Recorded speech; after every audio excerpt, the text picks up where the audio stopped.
Bismillahirrahmanirrahim. Assalamualaikum warahmatullahi wabarakatuh. Apa kabar kalian semua? Semoga tetap baik saja, tetap semangat dan terus belajar dari rumah, karena untuk saat ini itu yang terbaik untuk menjaga kesehatan kita semua. Nah, sebelum kita belajar, malah kita membaca basmalah sama-sama. Bismillahirrahmanirrahim. Nah, sekarang kita masuk bab 2, yaitu kerajinan tekstil. Nah, kalau kemarin di bab 1 adalah kerajinan bahan serat alam, dan kalian juga sudah mengikuti ulangan. Dan insya Allah hari ini kita bahas bab 2 di kerajinan tekstil kelas 7. Nah, sebelum kita belajar, kita harus tahu tujuan pembelajaran di bab 2 ini apa aja. Yang pertama yaitu menjelaskan jenis, sifat, karakter, dan teknik pengolahan tekstil. Yang kedua, menjelaskan prinsip perencanaan, pembuatan, dan penyajian produk kerajinan dari bahan tekstil dan kreatif dan inovatif. Menentukan jenis bahan dan teknik tekstil yang sesuai dengan potensi daerah setempat. Nah, kalau kita di sini daerah Ketapang gitu ya. Merancang, membuat dan menyajikan produk kerajinan dari bahan tekstil yang kreatif dan inovatif sesuai dengan potensi daerah setempat. Nah, itu ada 4 tujuan pembelajaran kita di bab 2. Kita masuk yang A, yaitu fungsi dan prinsip kerajinan tekstil. Nah, di Indonesia ini banyak kerajinan yang telah dikenal oleh mancanegara. Contohnya batik. Nah, batik merupakan salah satu kekayaan bangsa Indonesia yang tersebar ke seluruh pelosok negeri. Batik menjadi kebanggaan Indonesia di dunia internasional sebagai warisan budaya nenek moyang yang patut dilestarikan, dipelajari, dan terus dikembangkan oleh setiap generasi Indonesia. Nah, pada generasi muda, kepedulian dan kepekaan terhadap budaya Indonesia perlu ditanamkan sejak dini. Jadi kalian harus menanamkan di dalam diri kalian itu bahwasanya di Indonesia tuh banyak banget kerajinan yang harus kita lestarikan, dan kita sebagai generasi muda harus tetap melestarikan apa yang telah dijadikan kekayaan di Indonesia ini. Nah, di sini ada fungsi dan prinsip kerajinan tekstil. Nah, sebelumnya kita harus tahu kerajinan itu apa. Nah, kerajinan merupakan bagian dari seni rupa terapan yang diartikan sebagai proses produksi yang melibatkan keterampilan manual dalam membuat benda-benda kebutuhan hidup yang dirancang untuk tujuan fungsional serta memiliki nilai keindahan. Yang kedua kita harus tahu kerajinan tekstil. Nah, kerajinan tekstil merupakan karya seni atau kerajinan yang dibuat atau memakai tekstil sebagai bahan utama. Nah, tekstil adalah bahan yang berasal dari serat yang diolah menjadi benang atau kain sebagai bahan pembuatan busana dan berbagai produk kerajinan lainnya. Nah, dari pengertian tekstil tersebut, maka dapat kita simpulkan bahwa bahan atau produk tekstil meliputi produk serat, benang, kain, pakaian, dan berbagai jenis benda yang terbuat dari serat. Nah, perkembangan industri tekstil berkembang pesat di Indonesia. Saat ini banyak perancang atau desainer gitu ya, yang menghasilkan karya-karya busana modern. Tetapi tidak sedikit masyarakat Indonesia juga yang mengembangkan ide kreatif dan kerajinan tekstil tradisional atau kerajinan tekstil modern Indonesia agar dikenal luas di Indonesia atau bahkan di dunia. Nah, ada tujuan dari produk kerajinan sebagai berikut. Yang pertama, fungsi benda pakai. Nah, kerajinan yang dibuat berdasarkan tujuan untuk digunakan sebagai kebutuhan sehari-hari. Contohnya busana, tas, aksesoris yang seyogyanya kita gunakan setiap hari.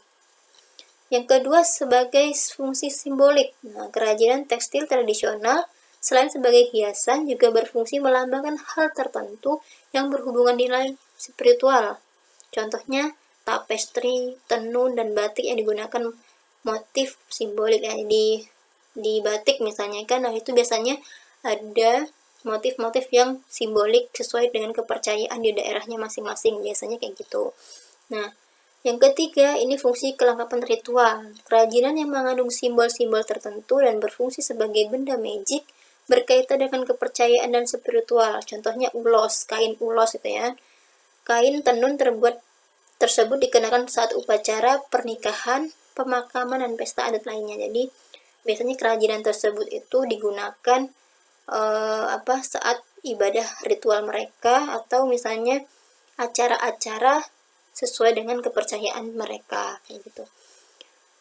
Nah, yang keempat, fungsi penghias. Kerajinan yang dibuat semata-mata sebagai hiasan pada suatu benda atau sebagai pajangan suatu ruang yang tidak memiliki makna tertentu selain menghias. Contohnya hiasan dinding. Nah, ini biasanya banyak ditemui di ruang tamu, di kamar kalian misalnya.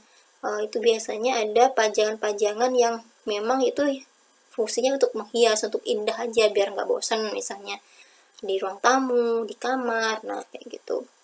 Nah, selain fungsi di atas, kerajinan tekstil juga bertujuan untuk menambah nilai ekonomis dan mempunyai nilai jual yang tinggi.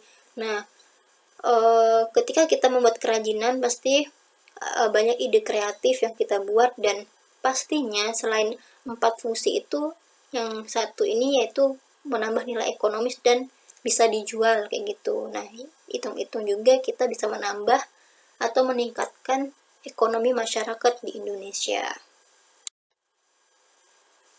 Terus selanjutnya ada pun prinsip kerajinan fungsi hias dan fungsi pakai sebagai berikut. Yang pertama, keunikan bahan kerajinan.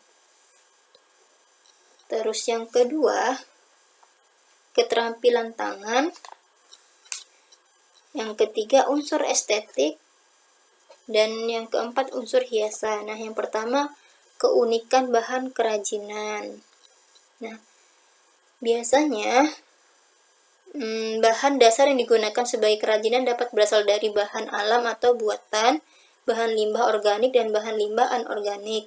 Semuanya dapat diperoleh dari alam maupun diolah sendiri, bahkan hingga memanfaatkan bahan limbah yang ada di lingkungan sekitar.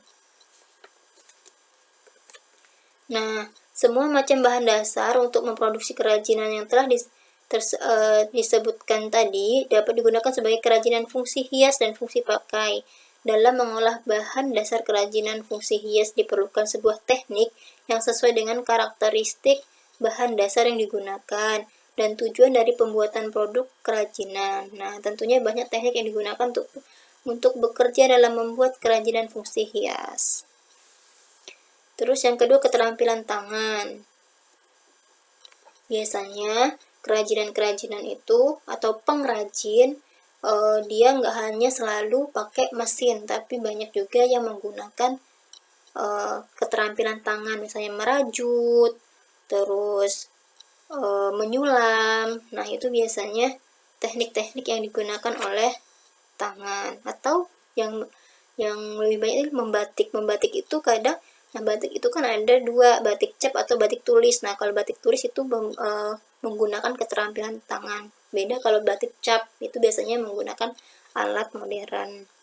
Nah, ada selanjutnya unsur estetik, yaitu keindahan ya. Jadi nilai estetik dalam karya kerajinan fungsi hias dan fungsi pakai dilihat dari aspek bentuk, warna hias, dan komposisi. Nah, dari segi bentuk disuguhkan keberaneka-ragaman bentuk sesuai fungsi, yaitu sebagai produk hiasan, baik bentuk 2 dimensi atau 3 dimensi. Nah, produk kerajinan tapestri dibentuk berdasarkan pada proporsi, komposisi, keseimbangan, dan kesatuan irama serta pusat perhatian. Nah, sehingga dihasilkan produk kerajinan yang harmonis. Terus fungsi hiasan atau ornamen adalah unsur dekorasi yang dibuat dengan berbagai cara, diantaranya lukis, ukir, dan cetak. Nah, ada dua jenis cara penerapan unsur hiasan pada produk kerajinan. Yang pertama, hiasan pada permukaan produk, yaitu hiasan yang dibuat setelah produk kerajinan selesai dibuat. Yang kedua, hiasan terstruktur, yaitu pembuatan hiasan dibentuk sejak awal kerajinan dibuat sehingga menyatu dalam produk itu sendiri. Selanjutnya ada jenis dan karakteristik kerajinan tekstil. Nah, kalian, sebelum menentukan sebuah kerajinan, kita harus mengetahui jenis dan karakteristik dari kerajinan tekstil. Rancangan dalam pembuatan kerajinan tekstil juga perlu diperhatikan, yaitu berupa cara menentukan susunan dari garis, bentuk, warna, dan tekstur. Nah, berikut ini teknik dalam membuat kerajinan tekstil, yaitu struktural dan dekoratif. Nah, kalau yang struktural teknik adalah susunan dari garis, bentuk, warna, dan tekstur dari suatu kerajinan tekstil yang dibentuk dari bahan yang dijalin sesuai teknik pembuatannya. Misalnya, tas yang dibuat dengan teknik rajut. Terus yang selanjutnya dekoratif teknik adalah sentuhan atau perlakuan yang diberikan pada permukaan busana yang memberikan efek visual dan memperindah penampilan. Misalnya, tas kain katun yang dijahit, lalu diberi hiasan dengan pita sulaman untuk sebagai fungsi penghias. Nah, pembuatan produk kerajinan tekstil yang dilakukan dengan kedua teknik ini memiliki karakteristik yang berbeda satu dengan yang lain. Nah, karakteristik struktural teknik memiliki kecenderungan lebih klasik, unik, rumit, dan detail. Karena bentuk kerajinan teknik yang dibentuk langsung saat membuat. Nah, sedangkan dekoratif teknik memiliki kecenderungan yang hanya menghias permukaan sebuah benda. Nah, meskipun demikian, dekoratif teknik ini memiliki unsur kekuatan memperindah sebuah benda menjadi lebih menarik dan anggun dibanding sebelumnya. Nah, itu mungkin materi untuk hari ini tentang kerajinan tekstil. Nanti ada beberapa part, ada 3 part lagi sama dengan bab sebelumnya. Nah, kalian harus menyimak tadi ya sampai selesai materinya agar lebih paham, ataupun kalian juga bisa menyimak video-video di YouTube yang lain kayak gitu ya kan, kalau kalian ingin lebih mengerti misalnya. Nah, jangan lupa untuk dicatat hal-hal yang materi yang penting di buku kalian, karena nanti di akhir bab kita sama kayak bab pertama kemarin dikumpulkan materi kalian, dan itu baru kita ulangan harian lagi. Nah, bagi kalian yang belum mengumpulkan tugas, segera mengumpulkan tugas yang tugas membuat kerajinan serat alam kemarin di bab 1 dan tugas-tugas yang lainnya yang belum kalian kerjakan. Sekian dari Ustazah, kita baca hamdalah sama-sama. Alhamdulillahirrabbilalamin. Apabila ada salah, saya minta maaf. Semua kebaikan dari Allah dan semua keburukan datangnya dari Ustazah. Assalamualaikum warahmatullahi wabarakatuh.